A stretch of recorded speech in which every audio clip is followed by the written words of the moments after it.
Hi guys, thanks for tuning in to the Scan Tool Network. In this video we're looking at the Thinktool Mini, which is a diagnostic package. It's a handheld diagnostic package made by a company called Thinktool, and we're using it on a Land Rover Discovery here, which, as you can see, the dashboard is lit up like a Christmas tree. What I am going to do is just put my seatbelt on, just so that it gets rid of the seatbelt warning light. So we're going to use this tool and demonstrate it on this vehicle, getting rid of all of these warning lights, hopefully.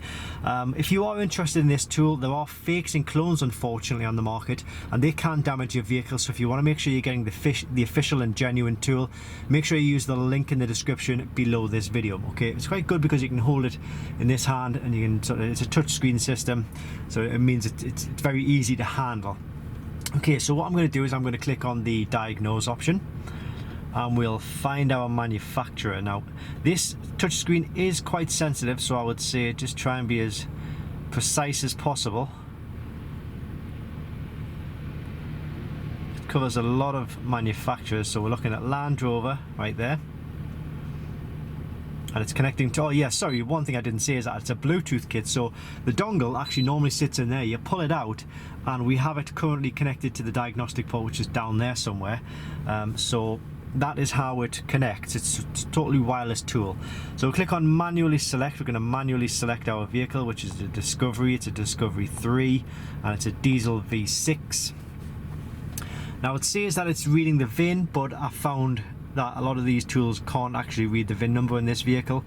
Even like the high-end tools are struggling to read the VIN on this vehicle, so I guess some vehicles they're just not compatible with being able to read the VIN number. But that's not a problem, because you can still go through and select your system that you wish to diagnose and select the vehicle and the systems manually, which is what I would recommend doing in any case, because it means you can pinpoint the fault, if you like. So we go to system selection. So here it's giving us like a list of the systems that I can communicate with or diagnose, potentially in any case, providing they are installed into that vehicle. And we're going to go first of all for the engine control module. So that's relating to the check engine light. Now, we had a fault with the mass airflow sensor, or the MAF as it's known, and that's what caused this particular fault here.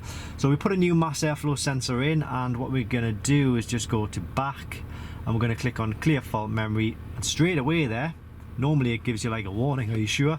But yeah, it's gone straight away and it's cleared the check engine light, which is good. So we can go back in there if you want, double check, no fault codes. Okay, so that's the engine system catered for. Then we'll have a look at the airbag system, which is that one there, and we'll go to SRS, read fault code. And this is 3 fault codes here given, because what we did is we actually simulated this fault. We removed the connection for the driver's seat, and we've had to obviously put it back together. But when you put it back together, it causes the airbag light to stay on, so you do need a tool to reset that, and this tool will do it. Should do it. If we go back, then we go clear fault memory, keep an eye on the airbag light, and there we go, that one's gone as well, which is good news. And then we're left with the 3 amigos, as they're known: the ABS, the brake warning, and the traction control warning light. So we can go down to the vehicle dynamics module, it's known as. That's the ABS and traction system. Click on read fault code. So we got front right wheel speed sensor circuit. So we previously diagnosed this with a faulty ABS sensor.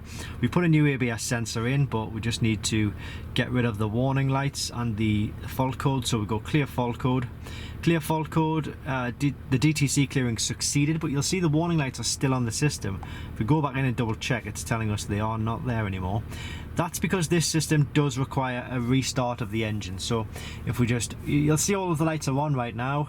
If we just turn the key off, whoops, start the engine again, and you'll see those warning lights will turn off, and they have done.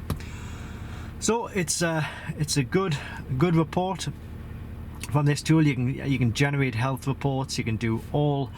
Well, you saw at the start of the video that there was a huge range of makes and models that this tool does cover. So it is a good kit. It gives you quite an annoying beep there, telling you not to forget to remove the dongle. But I think the amount of vehicles that this tool covers, it really is fantastic. I'll just scroll right back up to the top there, just so you get a good idea. And remember guys, if you are interested in this tool, I would seriously recommend using the link in the description below this video, because as I say, there are fakes, there are clones on the market. They can damage your vehicle, and unfortunately I have seen happen where they have damaged vehicles. One more thing to add is that this tool does maintenance and service options as well, so it'll do like a little bit of coding, like DPF regeneration, language changes, steering angle sensors, injector coding, maybe a bit of brake bleeding as well. So, but it doesn't necessarily mean that these functions work on all vehicles. These tools, they all have their limits. Unfortunately, there's not one tool that will work on every single vehicle. But you can contact the click the contact us button on the listing for this tool, which I'll pop in the link below, and they should tell you whether it'll work or not. Okay, thanks for watching, and I hope it helps.